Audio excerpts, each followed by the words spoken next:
Essa reportagem do Washington Post é muito engraçada porque ela complementa, ela se contradiz em alguns pontos e coisa tal naquela questão lá da votação da Time do Bolsonaro, né? Essa notícia foi sugerida por Caio Rolando.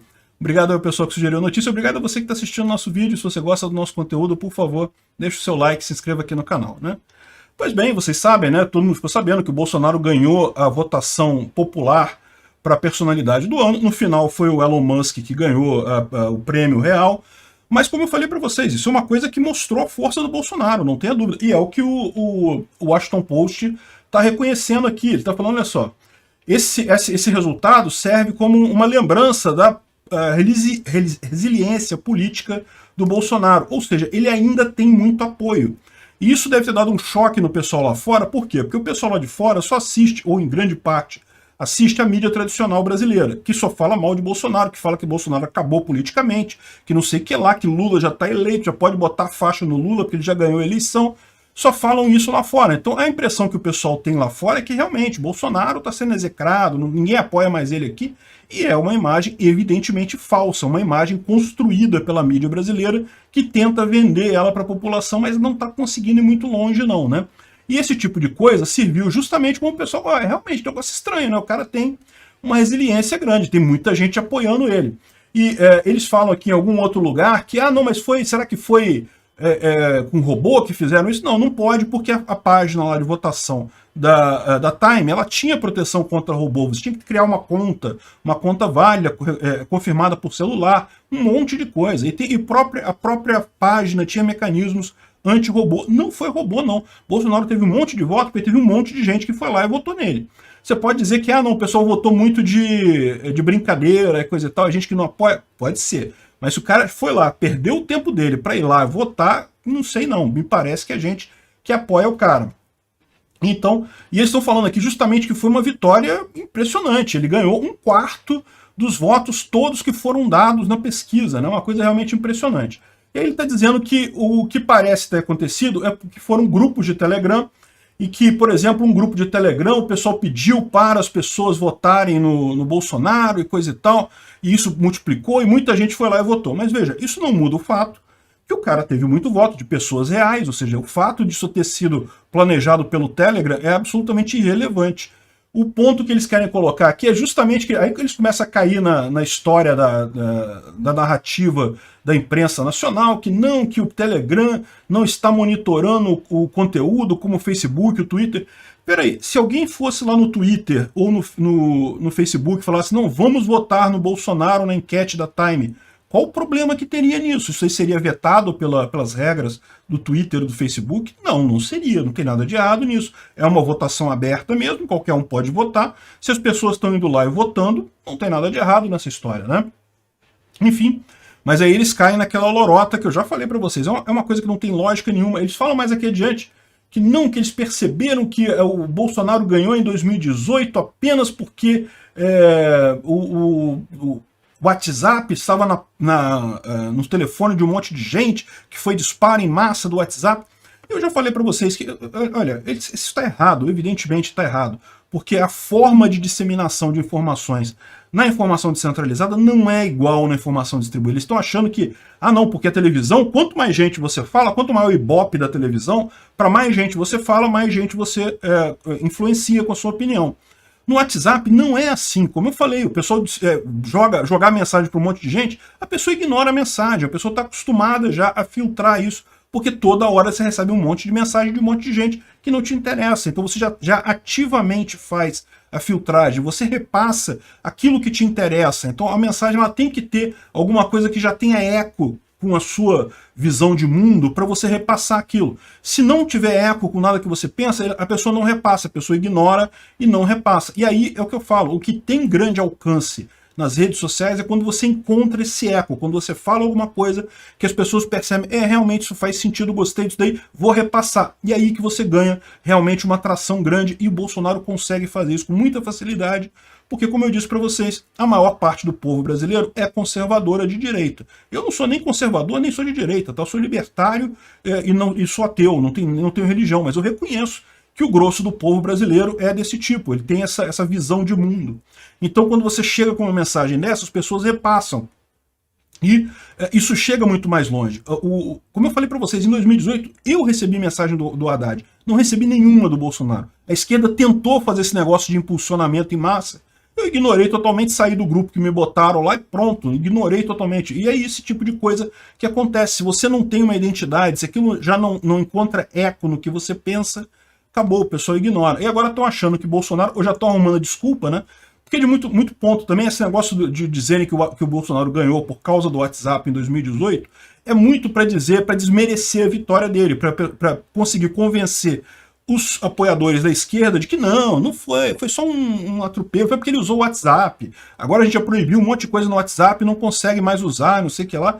Eu não sei não, tá? Eu acho que o WhatsApp, mesmo com todas essas limitações, vai continuar sendo muito usado na eleição de 2018, na eleição de 2022, da mesma forma que foi em 2018. Você recebe uma mensagem, acha aquele tema interessante, acha um meme interessante e repassa para os seus amigos. É isso aí.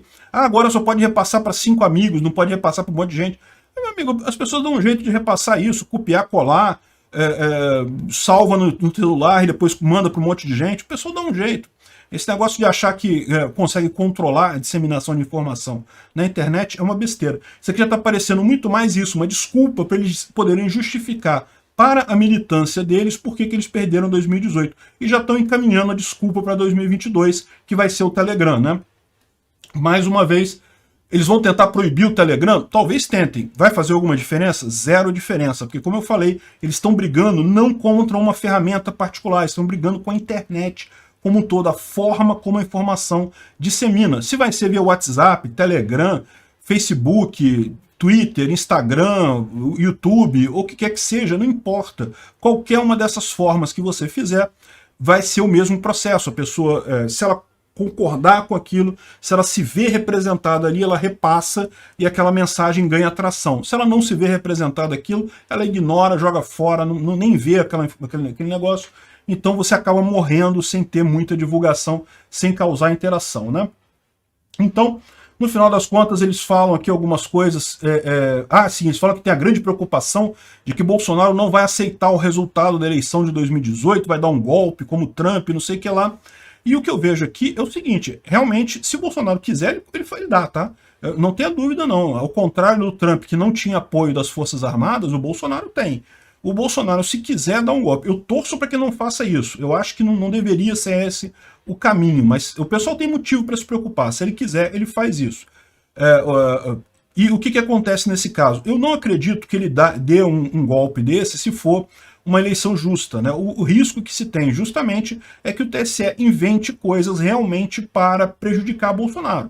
Eu não tenho dúvida nenhuma que eles estão tentando uma forma de tornar Bolsonaro inelegível antes da eleição. Estão maquinando isso. Vão conseguir ou não, eu não sei. Mas se fizerem isso, meu amigo, vai dar mais do que margem para Bolsonaro acionar o plano B dele lá, né? Eu espero que não aconteça isso, eu espero que tenha a eleição, que o povo possa votar. Tenho certeza que se for eleição limpa, Bolsonaro ganha. Não tem porquê, não tem lógica nenhuma essas pesquisas que o pessoal está chorando por aí. Pessoal, encerrou a CPI da Covid lá no Rio Grande do Norte e teve vários indiciamentos, e ao contrário da CPI da Covid no Senado Federal, aqui as coisas são quentes, tá? O que tinha de evidência aqui realmente era de verdade. Vamos entender esse assunto. Essa notícia foi sugerida por Itachi versus Kakashi, o ninja que copia. Obrigado ao pessoal que sugeriu a notícia, obrigado a você que está assistindo o nosso vídeo. Se você gosta do nosso conteúdo, por favor, deixe o seu like, se inscreva aqui no canal, né? Pois bem, então, acabou a CPI da Covid lá no Rio Grande do Norte. Vocês lembram? Havia uma CPI da Covid lá no Senado Federal que investigava a suposta negligência do governo federal no combate à Covid, coisa e tal, e fez um escarcéu danado em cima do Bolsonaro, mas não apresentou nada de verdade ali que evidenciasse qualquer coisa, né? Criticaram muito o Bolsonaro pelo enfrentamento à Covid. O problema é que você pega isso, compara o Brasil com o resto do mundo, e o Brasil não está pior do que ninguém, está mais ou menos... Todo mundo morreu, no mundo todo morreu muita gente por conta da Covid. Essa história de que, não, aqui no Brasil foi pior, não sei o que lá, é uma lorota que não bate na mais leve explicação, na mais leve lógica, e no final das contas... A vacinação aqui no Brasil, o Bolsonaro atrasou com a vacina. Meu Deus, não, você vê lá que, na verdade, o Brasil foi um dos países que mais vacina no mundo e coisa e tal. Foi um dos primeiros a começar a vacinar. Sim, os Estados Unidos começou em dezembro. O Brasil começou no final de janeiro, início de fevereiro. Mas e daí, cara, um mês de atraso, isso não é uma coisa também que fizesse uma diferença enorme. Outros países começaram muito depois disso, a maior parte dos países começou muito depois disso, né? Então, enfim, na questão da Covid, a CPI do Senado não mostrou nada de palpável e só a bolha esquerdista, que já é contra Bolsonaro mesmo, a bolha pandemínica, que ficou nessa paranoia com essa doença, que já aí vai ser contra mesmo, não tem jeito, já vai chamar Bolsonaro de genocida, esse pessoal não tem jeito. Mas para qualquer um que pensa de verdade, olha para o que aconteceu aqui no Brasil, olha o que aconteceu no resto do mundo e vê que não tem nada de negligência, não tem nada de problema nisso daí. Na verdade, eu acho que o grande problema que teve foi justamente o STF fazendo besteira, dando direito a municípios e estados de fazerem coisas aleatórias. Foi realmente uma coisa muito ruim, o que gerou isso em termos não apenas do combate a essa pandemia, mas em termos de desorganização da vida de todo mundo, de autoritarismo, né? Mas enfim, eu não posso falar sobre isso aqui porque esse tema, o YouTube não gosta da minha posição sobre esse tema. Enfim, mas teve muita roubalheira também. No final das contas, esse negócio você gerou um período em que os governadores, prefeitos e até o presidente podia comprar qualquer coisa com dispensa de licitação para poder agilizar o negócio, o combate à pandemia e não sei o que lá.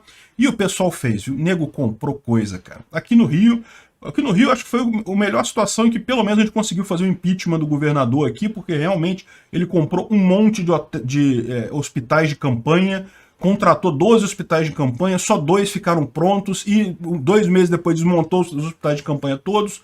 E aí, ou seja, quando veio o segundo ciclo da doença, que era onde tinha realmente mais gente, não tinha hospital de campanha, porque gastou tudo no primeiro hospital e não funcionou e não serviu para nada no final das contas.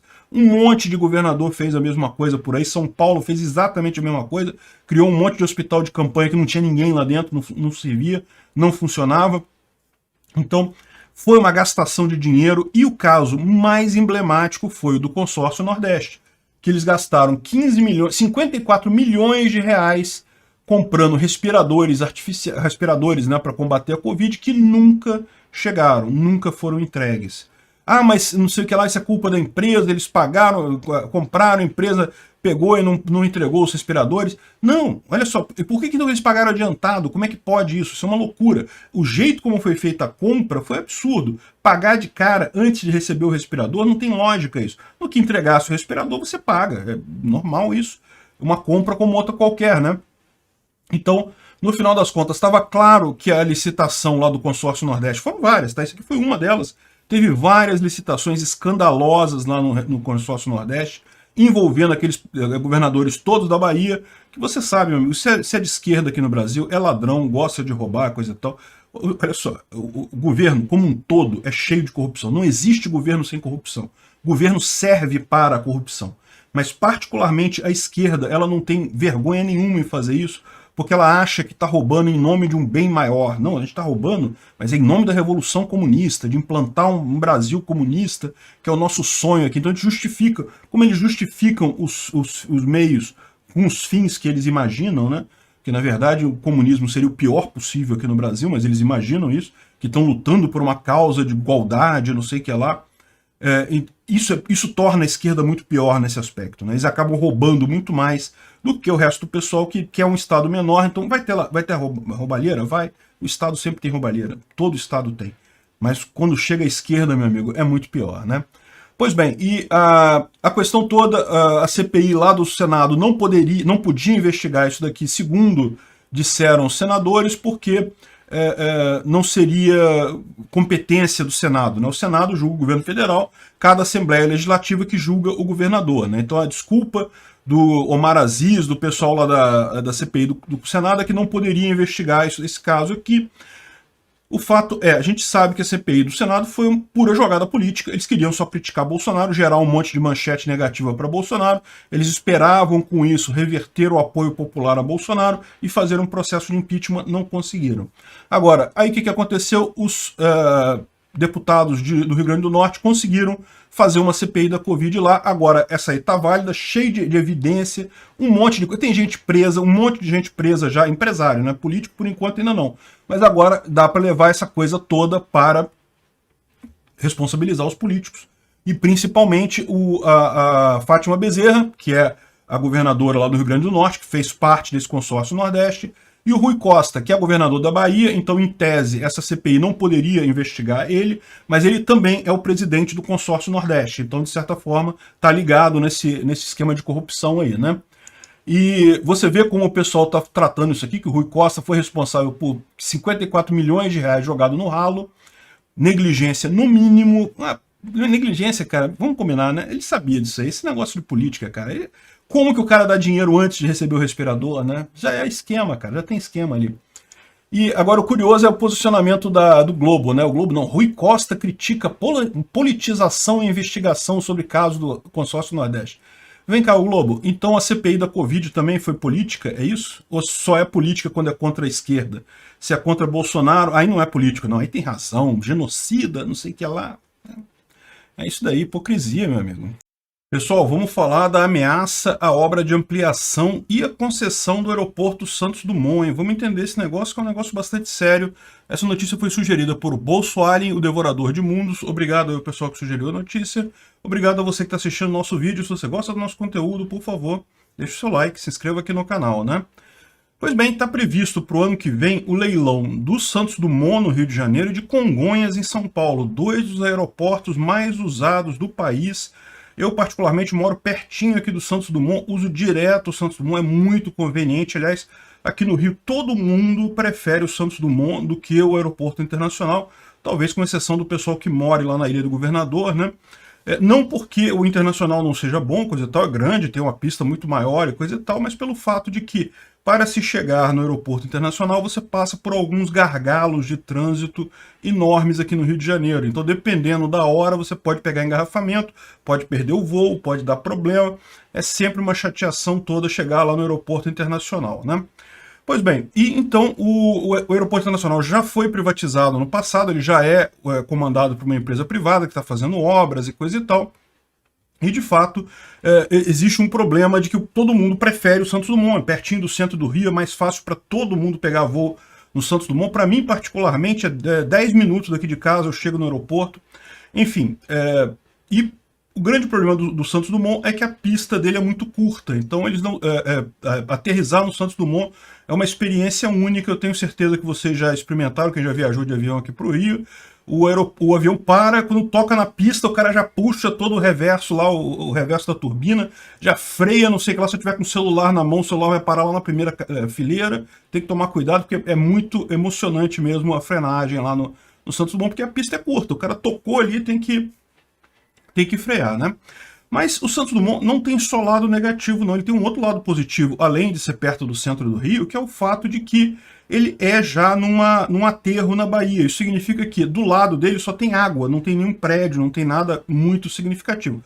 Tem o Pão de Açúcar de um lado e tem o centro da cidade do outro lado, mas são coisas mais afastadas, não tem nada que afete diretamente ali a cabeceira do Santos Dumont. Então, é relativamente fácil ampliar a pista dele. Só que aí você cai no problema da licença ambiental, que você sabe como é que acontece essa coisa, né? Ah, não pode aterrar a Baía de Guanabara, não sei o que, vamos preservar a Baía de Guanabara. A Baía de Guanabara já diminuiu 30% da área dela desde o descobrimento aqui, porque todo o centro do Rio é aterro, coisa e tal.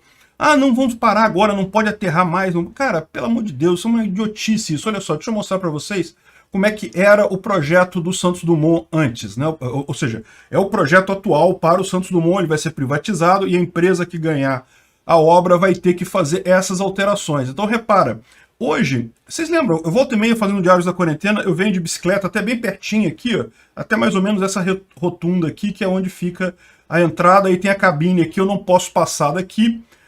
Hoje ele vem aqui e já termina logo aqui, ó, já faz a curva para chegar nessa escola aqui da Marinha, né? Isso aqui é um centro de formação da Marinha que tem aqui na ilha de Villers-Gagnon, né? Aliás, só uma curiosidade histórica, essa ilha aqui é onde os franceses estavam quando eles invadiram o Rio de Janeiro.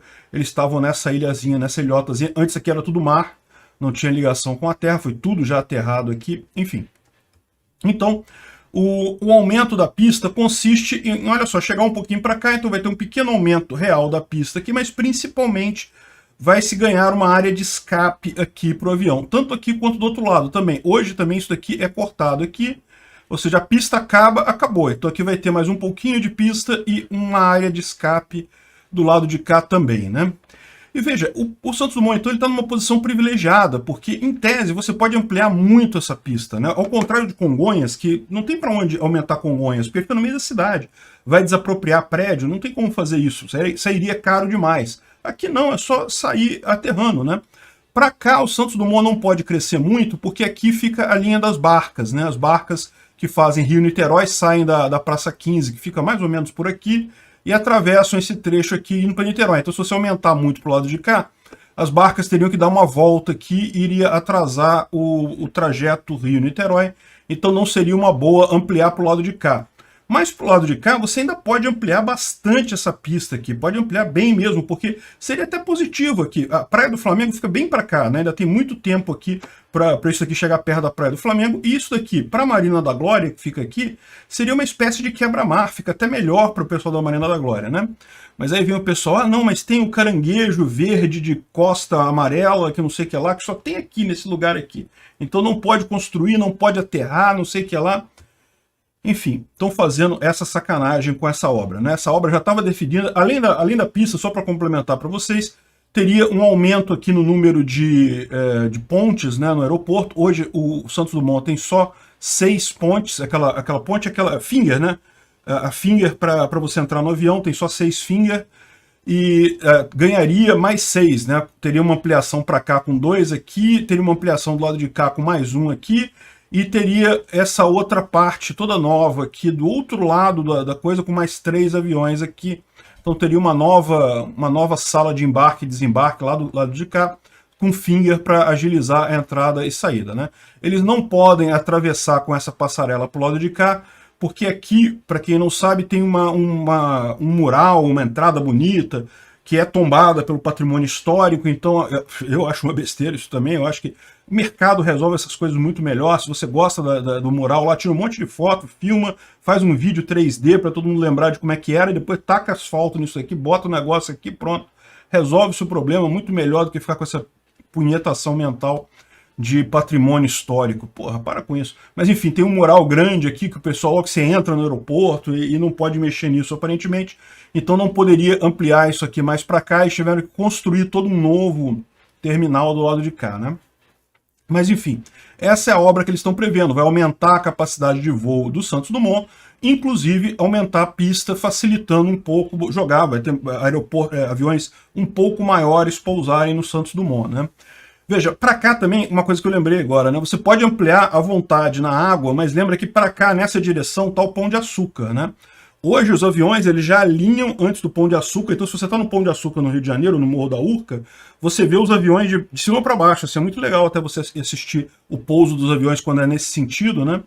É bem bonito mesmo. Mas se ele vier mais para cá, talvez o Pão de Açúcar comece a se tornar um obstáculo preocupante aqui. E lembra, o Pão de Açúcar não tem muito como mover ele de lugar, né? Ou seja, não tem jeito, ele vai ficar ali. Mas de qualquer forma, assim, só esse aumentozinho pequeno da pista aqui não é um aterro enorme que eles estão fazendo, me parece uma coisa perfeitamente razoável. No entanto, a oposição aqui no Rio de Janeiro, exatamente com o intuito de prejudicar Bolsonaro, não quer que façam o leilão de privatização ano que vem. Ano que vem é ano de eleição. A privatização do Santos Dumont e de Congonhas vai ser certamente um fato que o Bolsonaro vai usar na eleição dele. A Câmara do Rio de Janeiro revogou a LERJ, né, que é a Assembleia dos Corruptos do Rio de Janeiro, revogou a licença que foi emitida pelo INEA, né? O INEA é o órgão ambiental aqui do Rio de Janeiro. Eu acho que em São Paulo é CETESB, né? Cada estado tem um órgão ambiental. Então o INEA é o aqui do Rio de Janeiro, é a antiga FEEMA, que eles trocaram de nome, que tinha um nome tão sujo, que nem resolveu trocar para INEA. E no final das contas deram a licença para construção, para essa ampliação. A Assembleia do Rio revogou a licença. Por quê? Porque o deputado entende de meio ambiente, né? Estão muito preocupados com isso, né? Não, olha só a desculpa que eles deram. Não, é porque aí vai tirar gente do Aeroporto Internacional do Galeão. Meu amigo, é tudo empresa privada, cara. Deixa o mercado decidir essa porra. Que negócio é esse? Não, vamos dificultar aqui, porque é para não prejudicar o outro lado de lá. Ah, para com isso, cara. Pelo amor de Deus, deixa o mercado decidir. Se não atrapalhar, se não tiver político corrupto atrapalhando as coisas, daqui a pouco tem tanto voo no Rio de Janeiro que o Galeão vai estar cheio também. Porque, repara, o grande problema aqui no Santos Dumont é que ele tem uma pista só e não tem muito como fazer uma outra pista aqui com tamanho suficiente, a não ser que acabe com esse negócio da Marinha e faça um aterro grandão aqui, aí daria para fazer talvez 2 pistas aqui. Para ampliar para 2 pistas aqui, mas para quantidade grande de voo e para avião muito grande, só o Galeão mesmo, não tem jeito. Então não tem problema não, cara. Esse negócio de ficar fazendo, não temos que atrapalhar aqui um pouco, não pode deixar melhorar o Santos Dumont, porque senão vai prejudicar o Galeão. Caramba, que ideia torta é essa? Tem que facilitar ao máximo, tem que deixar a escolha do indivíduo. O indivíduo escolhe onde é que ele é, se ele quer o Santos Dumont, se ele quer o Galeão. Mas aí vai falir o Galeão. Então foda-se, porra, é pra falir mesmo. Se tem recurso empenhado em um negócio que não é o interesse das pessoas, é para falir mesmo, é para liberar o recurso para outras coisas que as pessoas querem. Pô. De repente, fecha o Galeão, faz um grande condomínio ali, tem um monte de apartamento novo naquela região, olha que ótimo. E amplia isso aqui, bota isso aqui aterrando esse negócio todo do Santos Dumont, olha que maravilha. Esse negócio do pessoal ficar, não, mas a gente já investiu não sei quanto, não sei o que lá. Não interessa, a decisão você toma daqui para frente, o que foi investido para trás não interessa. Então, fica os deputados do Rio, que certamente receberam propina para isso, eu só consigo concluir esse tipo de coisa, porque vamos combinar que eles não têm formação nenhuma para dar ou deixar de dar licença ambiental para o que quer que seja, então no final das contas fizeram esse negócio aqui na política, mesmo politicagem barata, deve ter rolado dinheiro, eu só acredito isso. Eu espero que isso aqui seja derrubado mais adiante, porque, sinceramente, só prejudica todo mundo, não ajuda ninguém. Mas vai ajudar o pessoal do Santos? Não, porra, tá prejudicando todo mundo. O pessoal que você está ajudando, essa ideia até de muito estatista, não, vamos aumentar o imposto para ficar justo. Não, tem que tirar todas as barreiras. Deixa o mercado decidir. Quando o mercado decidir para o lado, é a melhor coisa. É porque você está alocando o recurso da forma ótima. Quando você está alocando recurso, não vamos dificultar aqui para divergir o recurso para lá, você está tornando a economia toda menos eficiente. Isso que faz o governo atrapalhar mais do que ajudar. O governo só concentra renda, só atrapalha a economia. Tem que acabar com essa porcaria. Deixa ampliarem a merda do Santos Dumont, caramba. É o meu aeroporto de estimação aqui que eu uso para tudo. Pô. Deixa ampliar esse troço.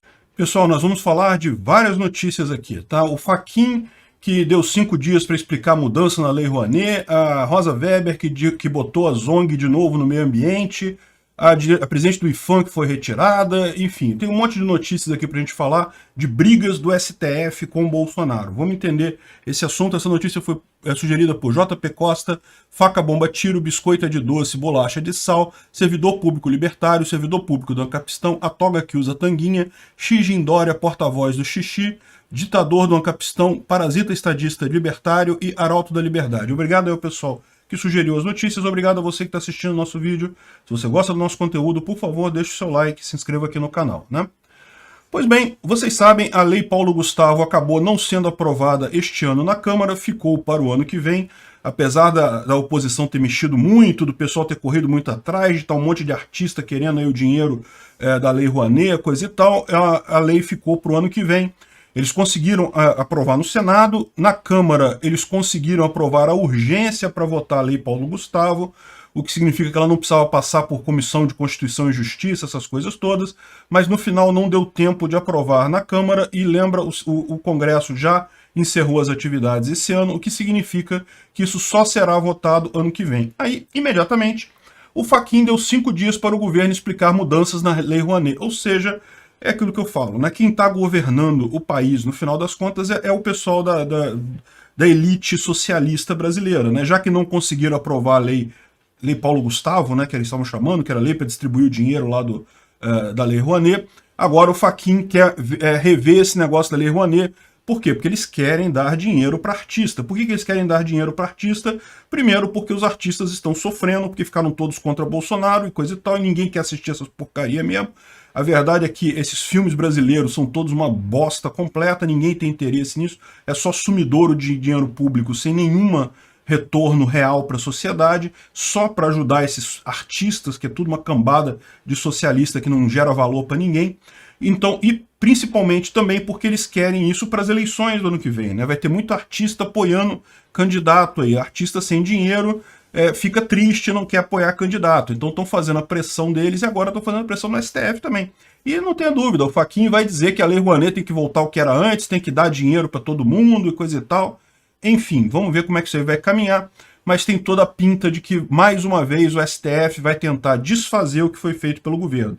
O governo que foi eleito com votos populares, que decidiu claramente, em momento algum, Bolsonaro escondeu que ele iria fazer um governo focado em tirar a esquerda da educação, da cultura e coisa e tal, mas agora ele não pode fazer isso, porque o STF não deixa, porque você ainda tem essa pressão da elite socialista brasileira ali em cima, né? Felizmente isso está acabando, mas vamos ver o resto das notícias aqui. A Rosa Weber derrubou um decreto do Bolsonaro que reduzia a influência de ONGs no meio ambiente. Tem um conselho lá do meio ambiente, que as ONGs antes tinham um monte de cadeiras ali, agora tem menos cadeiras. O que isso significa na prática? Na hora de opinar, elas têm mais força agora, mas principalmente esse pessoal ganha dinheiro, você sabe, né? Esse pessoal que participa desses conselhos tem salário. Então, no final das contas, ou seja, o que ela voltou foi a mamata de um monte de gente que fica ali dando opinião dos sovietes da Dilma lá, não conseguimos acabar ainda com os sovietes da Dilma, e fica esse pessoal lá ganhando dinheiro à toa, só dando ideia ruim, podendo gerar manchete negativa para o governo, que o Conselho do Meio Ambiente critica Bolsonaro e coisa e tal. Ou seja, é isso que eles querem, no final das contas, restabelecer um mínimo de poder para a esquerda, né? Algo realmente absurdo, né? E veja, isso daqui era, pela Constituição, é prerrogativa do presidente decidir. Quando foi a Dilma criando a coisa, ela pôde, ninguém reclamou. Agora, quando é o Bolsonaro diminuindo só o Conselho, não pode, porque aí é antidemocrático, fere a Constituição, uma coisa que não tem lógica, porque não está na Constituição isso, né? Pela Constituição é prerrogativa do presidente fazer isso, mas segundo os juízes esquerdistas lá do STF, isso aí diminui o Conselho Soviético, diminui a participação popular, isso é antidemocrático, vai contra o interesse popular, então é inconstitucional. Uma lógica que não tem lógica nenhuma. É a mesma lógica do pessoal de Cuba, né? Que qualquer coisa contra o socialismo é antidemocrático, né? Enfim. Mas não foi só isso também. Teve uma juíza da Justiça Federal afastou o presidente do IPHAN após Bolsonaro ter dito que trocou gente no IPHAN porque tinham negado a concessão de uma área para o Luciano Hang. Pô, Bolsonaro, vamos combinar também, não é o que eu falo. Bolsonaro fala cada merda, cara. Pra que precisa falar esse tipo de coisa? Porra, fica quieto, cara. Já tinha morrido esse assunto, ninguém tava tocando nisso daí. O cara foi falar isso no negócio, olha a merda que deu. O nego vai correr atrás disso, tá? Já tem notícia aí dizendo que, olha só, que a loja da Havan foi construída sobre um site arqueológico e que Bolsonaro disse que só tinha os azulejos lá. E é verdade, a maior parte dessas coisas é papagaiada, é funcionário público querendo receber propina. Como eu falei do caso da Heineken lá em Minas Gerais, né? É a mesma coisa, é os corruptos lá do governo querendo receber propina, criando dificuldade para vender facilidade. É o padrão que acontece na prática, esse troço de... Aqui no Brasil tem muito pouco site arqueológico realmente relevante, né? Tinha uns azulejos lá, velho. Pô, aqui no Brasil, aqui no Rio, quando construíram o metrô, também acharam um monte de azulejo, beleza. Quando constrói o negócio, tem os azulejos, você separa aquilo lá e pronto. Para que precisa parar a obra? Não precisa, ao contrário, é uma vantagem grande você ter obra, porque ajuda a encontrar essas coisas. E eles estão mostrando os azulejos que acharam lá, ótimo, acharam os azulejos, pronto, bacana. Encontraram lá, pode botar no museu, foi como fizeram com o metrô aqui do Rio. Botaram um monte de até coisa velha de escova de dente velha que eles acharam lá, tá lá no museu lá das escavações que fizeram aqui. Pararam o metrô por causa disso? Não.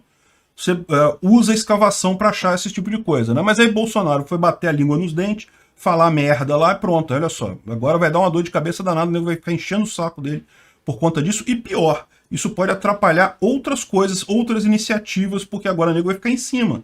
O IPHAN autorizou não sei o que lá, não sei aonde. Não, peraí, que foi Bolsonaro que tá atuando, coisa e tal. Olha a merda que deu, uma coisa que ele não precisava ter falado. Não ganhou nada falando e pronto, fez essa merda toda, né? Enfim, esse sempre foi o problema do Bolsonaro na minha visão. O cara fala demais.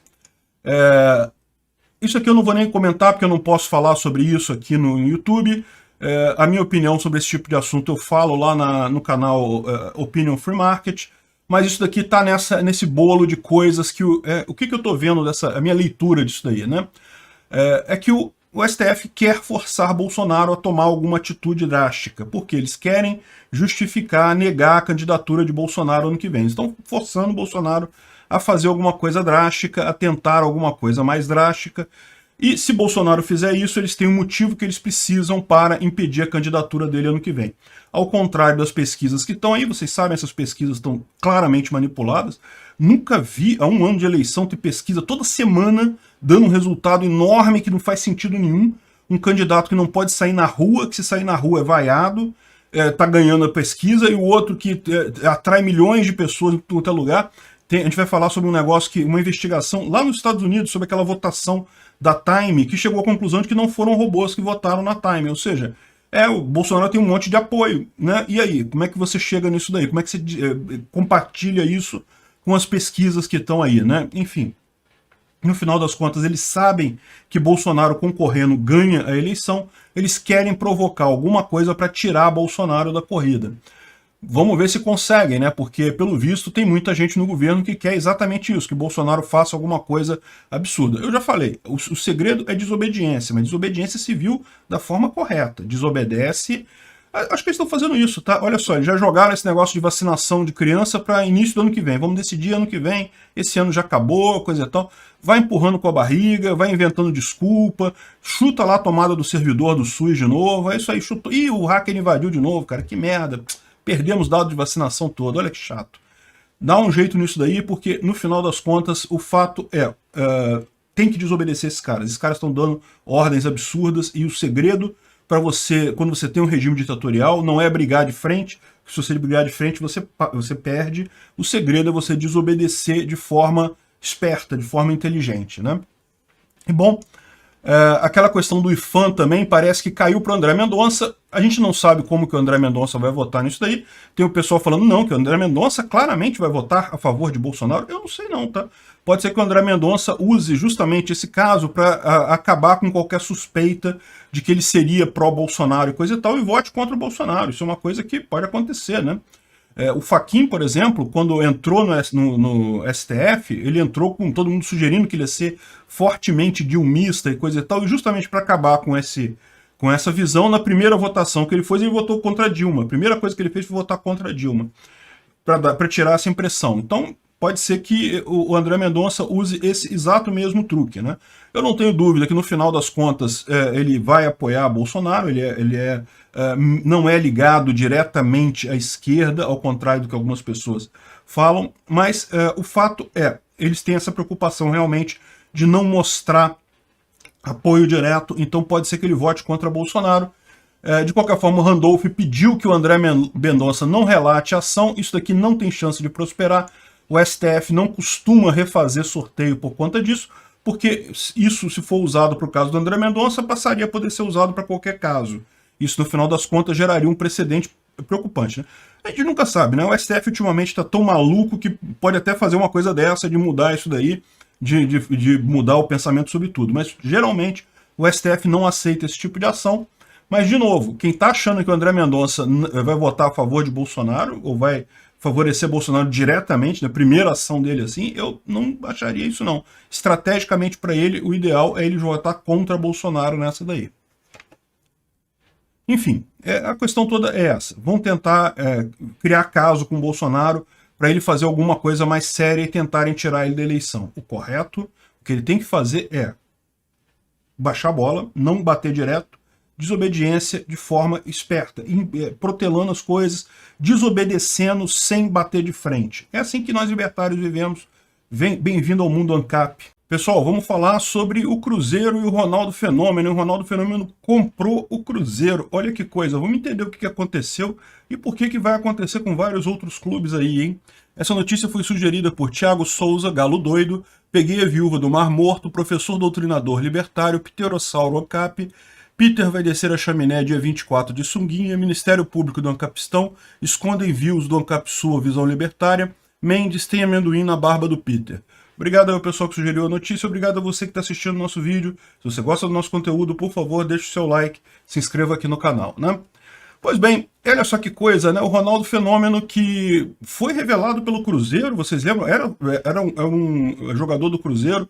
Aí em 94 foi vendido para o PSG da Holanda e coisa e tal, começou a carreira dele toda ali. E agora o Ronaldo foi lá e comprou o Cruzeiro, olha que coisa, né? O Cruzeiro abriu a SAF dele, SAF é SA do futebol, Sociedade Anônima Futebolística, é uma lei que foi aprovada pelo Bolsonaro recentemente, né? Foi aprovada pelo Congresso e sancionada pelo Bolsonaro, e que, pelos detalhes da lei, eu julgo dizer que vários times vão seguir neste caminho, porque ela tem uma vantagem enorme para o time, que é separar o futebol das dívidas do time. Exatamente.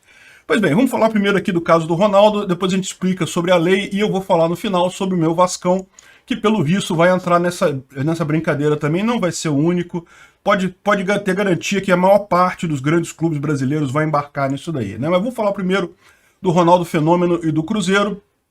Você pode achar, caramba, 400 milhões nem é tanto dinheiro assim, né? Para um clube de futebol, tem negociações enormes, jogadores, o próprio Ronaldo foi vendido por valores absurdos, e o Cruzeiro tem uma base muito forte, forma jogadores, volta e meia tem um craque, coisa e tal. Isso pode ser muito pouco, né, para um clube, coisa e tal.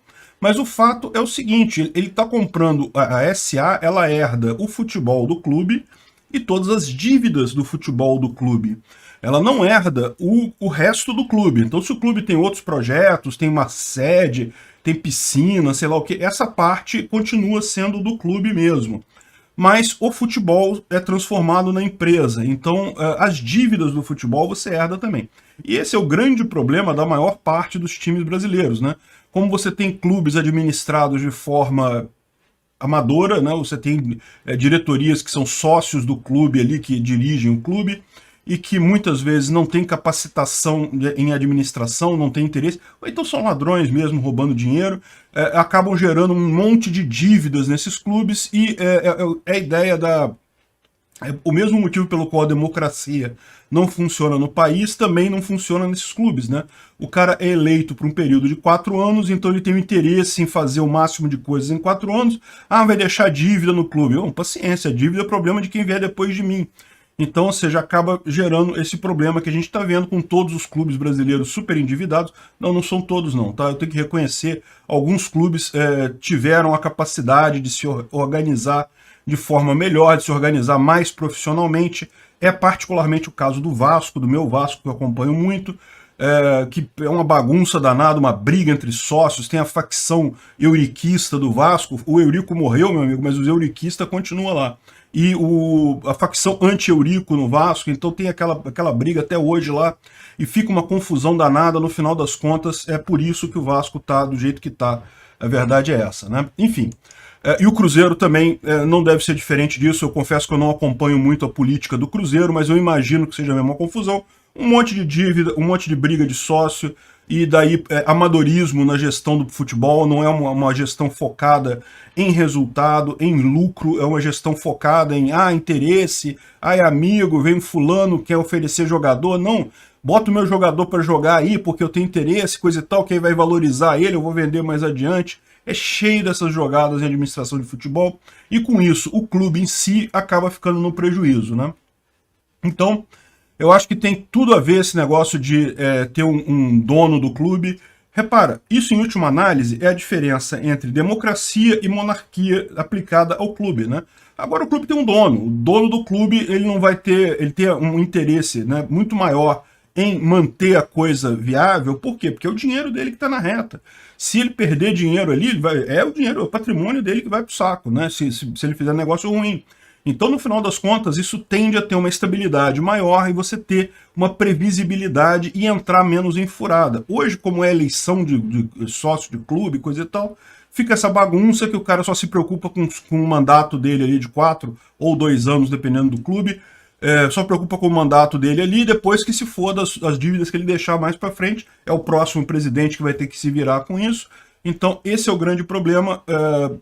O que eu estou falando aqui, para quem está perdido nessa história, eu estou falando sobre o livro do Hans Hermann Hoppe, o Democracia, o Deus que Falhou, que faz exatamente essa crítica à democracia, né? Como você tem um presidente que vai ficar 4 anos só, ou no máximo 8 anos, o presidente ele tem interesse em fazer o máximo de coisas, o máximo de negócios e coisa e tal, e se deixar dívida, não tem problema, porque dívida quem vai pagar vai ser o próximo presidente mesmo, ele não vai estar mais ali, e a tendência é isso acontecer toda vez que entra um presidente, e no final você fica com essa dívida absurda e coisa e tal, e ele faz um paralelo com a monarquia, dizendo que a monarquia tem essa vantagem. a família real ou o rei, coisa e tal, eles têm uma tendência a pensar no futuro também, porque a dívida, em última análise, continua sendo deles ou então do filho deles, né? Então acaba tendo uma preocupação maior em não fazer dívida, em não espinafrar coisa. É lógico, eu não estou dizendo aqui que eu sou monarquista, não sou. Eu acho que o ideal é a sociedade de leis privadas, é não ter nem uma coisa nem a outra, mas se tiver que escolher entre democracia e monarquia, eu acho sim que o regime de monarquia é melhor do que a democracia, né? Por esses motivos principalmente.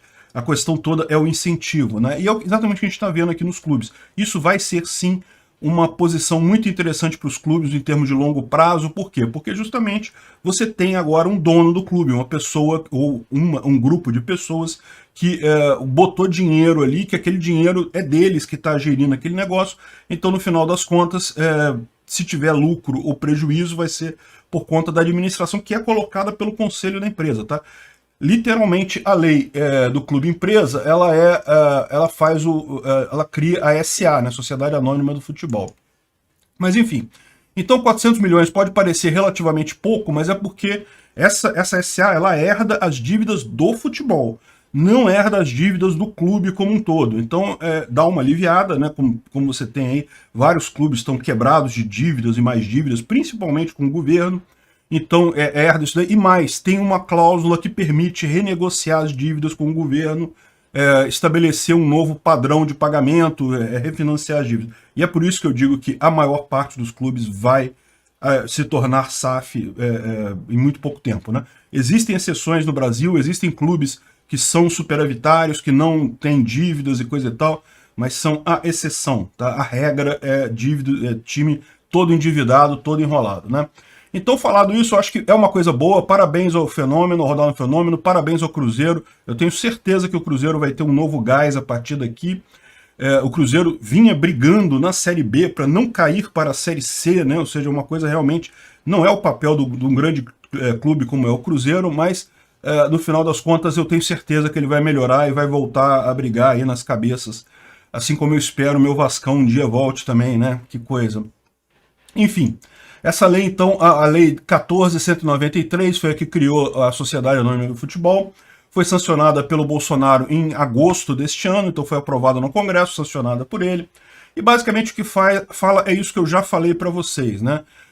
Ele cria uma sociedade anônima, uma empresa, que vai gerir só o futebol, ou seja, o resto do clube é separado e você cria uma empresa para gerir o futebol. E daí o clube é separado e todas as dívidas do clube, inclusive trabalhistas, que não tem a ver com o futebol, elas são separadas, o clube continua devendo aquilo ali. Em princípio, o clube ele continua sendo dono da empresa SAF, né, do futebol, e daí ele pode vender para acionistas que vão passar a administrar aquilo ali, ou o clube pode reter uma parte da empresa de futebol, da SA, na SA, são ações, ou seja, você pode ter uma sociedade anônima, então você vai criar ações do futebol do clube, o clube pode continuar com uma parte das ações e vender a outra parte para investidores e coisa e tal, botar no mercado, e isso ajuda também o clube, porque você consegue pegar dinheiro para ajudar as outras atividades do clube também, talvez, quiçá, pagar as dívidas do clube, né? Porque, veja, a partir daí, o futebol passa a gerar dinheiro para o futebol apenas, isso é um problema para muito clube, né? Porque para muitos desses clubes, o dinheiro que o clube arrecada basicamente é do futebol. Então, o clube vai ter que voltar a ter receita com sócios, vai ter que ter pagamento dos sócios para poder manter o clube em si, né? Enfim, outros esportes que o clube gere, né? Ou seja, na verdade, isso daqui separa apenas o futebol feminino e masculino como uma empresa. O resto do clube continua do jeito que está. Se o clube tem outros esportes, ginástica, não sei o que lá, não sei o que lá, isso continua com o clube do jeito que está atual, né? Então, basicamente o clube constitui essa empresa, vende as ações dela, ou pode ficar com uma parte, isso não importa, e tem, como eu falei, tem uma série de coisas aqui, né? Funciona como uma empresa anônima, tem um conselho da empresa, os acionistas com direito a voto, eles escolhem o presidente da empresa. Então, assim, não tem mais esse negócio de eleição para o presidente do clube, vai ser os acionistas com maior valor que vão decidir quem vai ser o presidente, quem vai comandar o clube, né? E aí fala, então, alguns regimes aqui de execução, de multa, de coisa e tal, essa é a parte principal. e é por isso que eu digo que permite... Então, por exemplo, o que pode acontecer aqui? Você pode transformar o futebol em empresa e o clube imediatamente entrar em recuperação judicial. É uma coisa que vai acontecer com muitos clubes aqui, eu não duvido nada. Porque aí você tem a vantagem de entrar em recuperação judicial e o futebol está imune. Ou seja, o futebol não vai ser afetado por essa recuperação judicial, né? Enfim, além disso, você pode emitir debêntures, ou seja, pagar aos acionistas, né? Ou seja, o futebol ele dá lucro. No final das contas, como todo negócio, o objetivo é dar lucro. Quem compra o futebol, quem compra o time, não é necessariamente um torcedor do time, uma pessoa ligada ao time. É lógico que a empresa, na hora de vender, pode escolher para quem que vai vender, né? Mas depois que vendeu a primeira vez, para quem essa pessoa vai vender é mercado aberto, né? Então, assim, qualquer um pode comprar debêntures desse time e o time vai valorizar à medida que tiver jogadores, estiver conquistando títulos, estiver com mais valor, né? Enfim, e aqui tem uma parada aqui também que é do regime de tributação específica do futebol, então bota uns impostos específicos e fala principalmente que pode renegociar as dívidas com os entes públicos, ou seja, o grande problema da maior parte dos times é que está devendo imposto e nesse caso então pode fazer um refinanciamento dessas dívidas, pagar parcelado, coisa e tal. E é por isso que só por isso eu já digo para você que muitos times vão criar SAF, mesmo que a maior parte dos times acabe colocando a SAF, continuar no clube, né? E, bom, meu Vascão já falou que vai fazer isso, vai criar a SAF e a expectativa deles, eles estão falando que vão criar a SAF, mas vão deixar a empresa ainda como sócio, o clube só vai ser dono da empresa, mas, ou seja, isso é o ruim. Eu espero que no final das contas esses novos acionistas que eles estão falando aqui acabem tomando conta, porque o problema do Vasco é a briga política de sócio. Esse é o problema do Vasco. É um monte de gente lá que não é profissional, todo mundo ama muito o Vasco, todo mundo gosta muito do Vasco, todo mundo quer ver o Vasco ganhar, mas é tanta briga e tanta falta de profissionalismo que acabamos onde estamos hoje, lá na Série B, já pela primeira vez, vamos dormir o ano na Série B, né? É uma tristeza isso. Enfim, vamos ver como é que vai ser isso daí. Espero que seja bom, que a proposta seja boa. Como eu falei, a maior parte dos times vai optar por isso, nem que seja pela questão de parcelamento de impostos, né? Mas para o Vasco particularmente tem uma coisa muito boa também. Eu não sei como é que está isso, mas eu lembro que o Vasco tinha uma dívida muito grande da época do projeto olímpico do Vasco. Quem não lembra isso, o Eurico Miranda, lá pelos anos 2000, resolveu fazer um mega projeto olímpico. O Vasco ia entrar em várias modalidades olímpicas, não sei o que lá, gastou-se uma grana absurda, não obteve resultado nenhum, abandonou tudo e ficou uma dívida enorme do Vasco que acaba sendo paga pelo futebol, né? Porque hoje é a única fonte de receita significativa do Vasco é o futebol. Você ainda tem os sócios do Vasco, muita gente paga, coisa e tal, mas no final das contas o futebol ainda é o que gera dinheiro e acabou sendo prejudicado por esse tipo de coisa, né?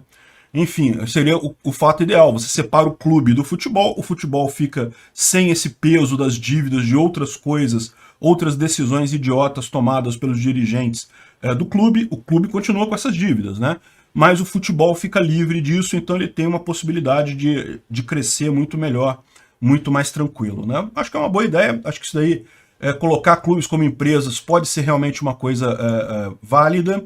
Tomara que realmente dê certo isso daí. Eu tenho certeza que no Cruzeiro vai dar muito certo. Eu espero que seja bom para os outros times também. Pessoal, foi relatado o primeiro caso de assédio no metaverso, hein? Isso vai dar o que falar. Essa notícia foi sugerida por Tarles Pinzon de Souza, torcedor do Figueirense, e Ania Dagnia. Obrigado ao pessoal que sugeriu a notícia, obrigado a você que está assistindo o nosso vídeo. Se você gosta do nosso conteúdo, por favor, deixe o seu like e se inscreva aqui no canal, né? Pois bem, vocês sabem, metaverso virou uma coisa assim, uma buzzword fantástica. Tá todo mundo usando isso, empresas dizem que agora vão atuar no metaverso, não sei o que lá, não sei o que lá.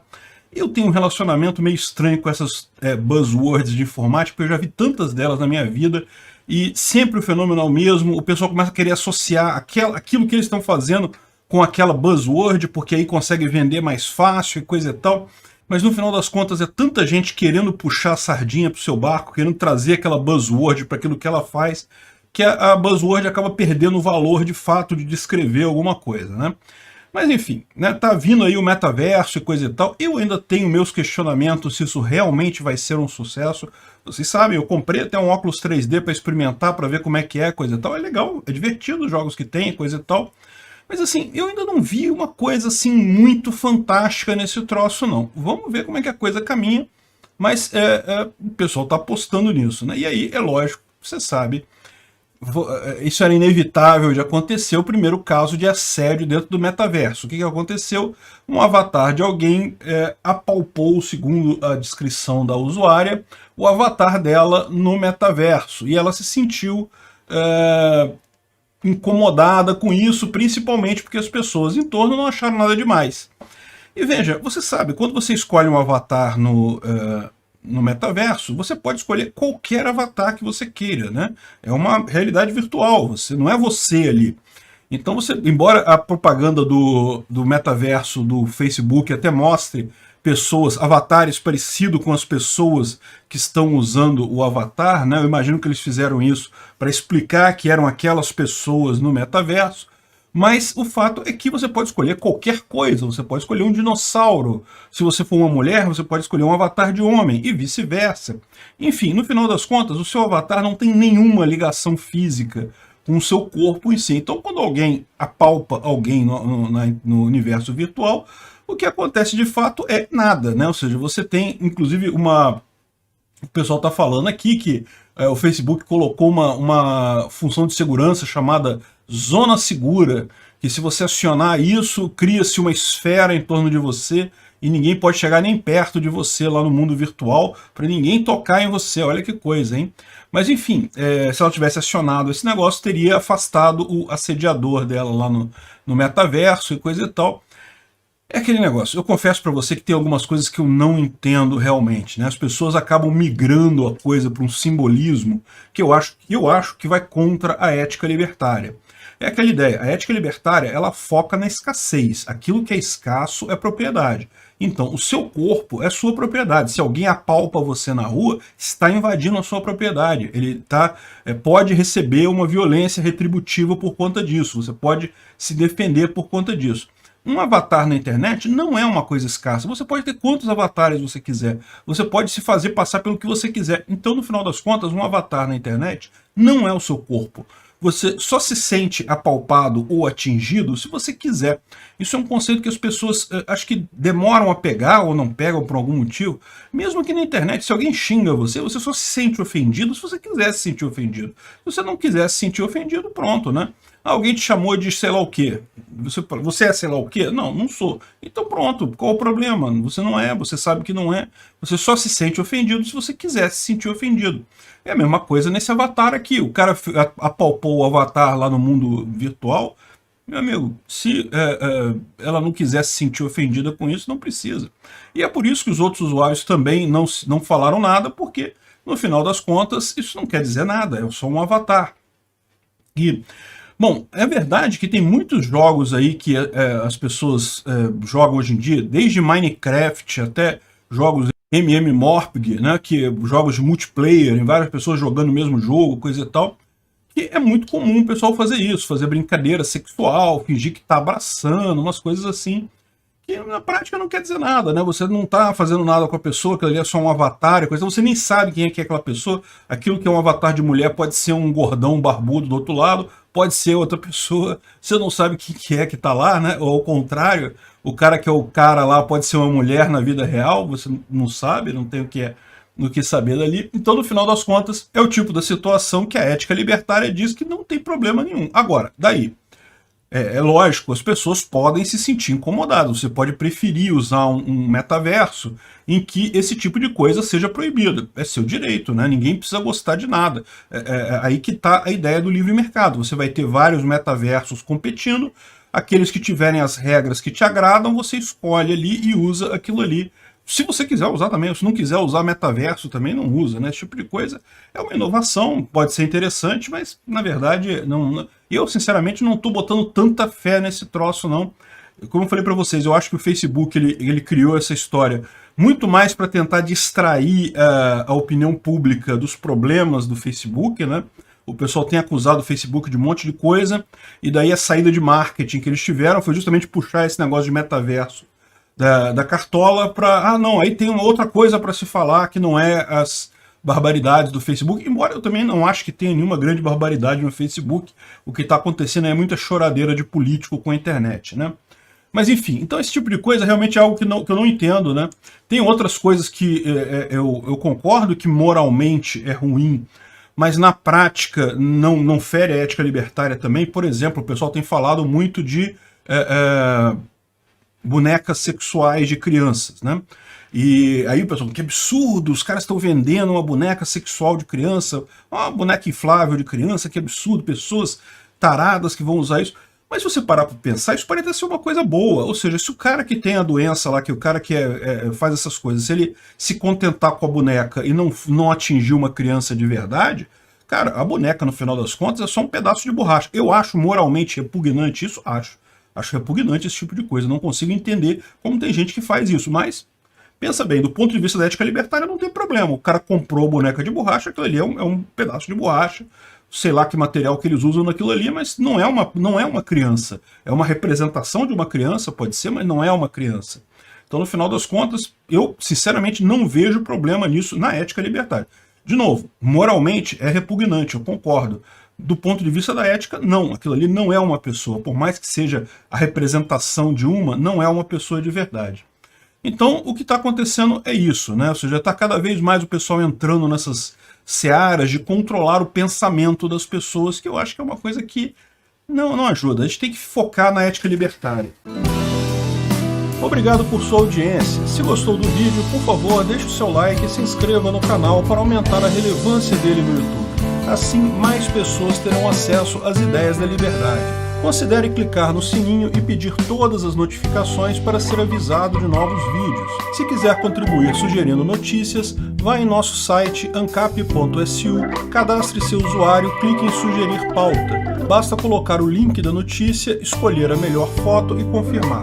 Se quiser contribuir com o canal financeiramente, veja as formas de apoio nos links da descrição do vídeo.